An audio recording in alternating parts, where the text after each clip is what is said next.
Let's say the Cowboys wanted to make Dak the permanent starter and trade Tony Romo. Right now, correct. What would they get for him?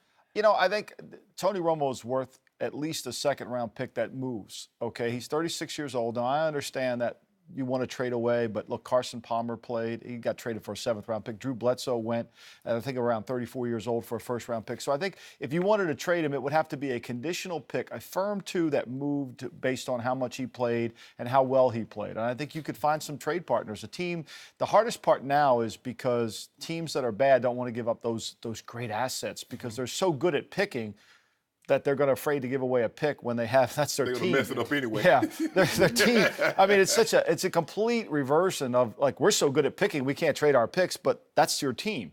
So your team's no good. So I think that's the problem you come into. But there's so many teams that need quarterbacks. Miami, your team. I like how Skip always accuses it of being your team. So we're going to give it to you. I have to take responsibility. The Dolphins, you know, certainly they're going to have to get off this Ryan Tannehill train at some point. They are. Right. They're going to have to abandon that. I think the 49ers are going to have to look honestly at themselves. I mean, they went into the offseason with Colin Kaepernick. Now we'll see how he plays. Blaine Gabbert. They said they didn't need a quarterback. They didn't draft one this year. So I think there's another team that you could certainly look at. But there's one thing we know for sure in the NFL. There's no lack of teams that need quarterbacks. And I think that Romo can still play if he can pass the physical and prove he can be durable. Well, I wouldn't trade for him this year.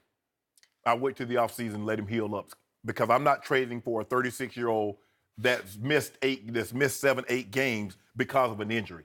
And he's a depreciating asset.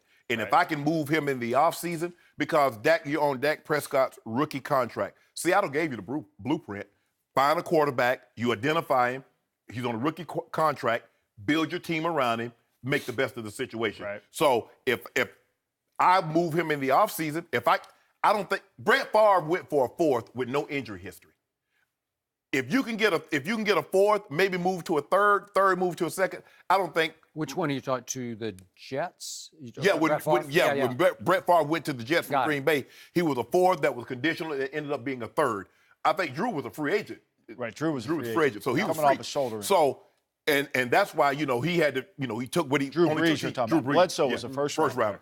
So with this injury history, his age, if you can trade him, say maybe get a third, it can be a conditional. And to get $18 million off your books that you can put up towards your defense, because I think you said offensively, Coach. Michael, if you can trade him $18 million, now you can really build your defense because your offensive guys, they're set, all of them under contract. You're good on that side of the ball. I would do it in a New York minute. Okay, I got you. Here's why I love this question. Hypothetical, as Joy said it was. I've been saying I need a piece or two more to the Dak puzzle because I don't have enough body of work, but I'm just doing the hypothetical and I know Jerry Jones and I know what he's made of.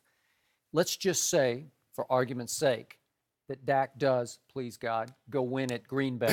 And then they take a week off and they're saying Romo might not be ready for 2 or 3 more weeks. So let's just say, for sake of argument, that Dak then at Jerry World beats the Eagles, which is going to be a big, I think it's a Sunday night game. It'd be a big game, a turning point game in that division.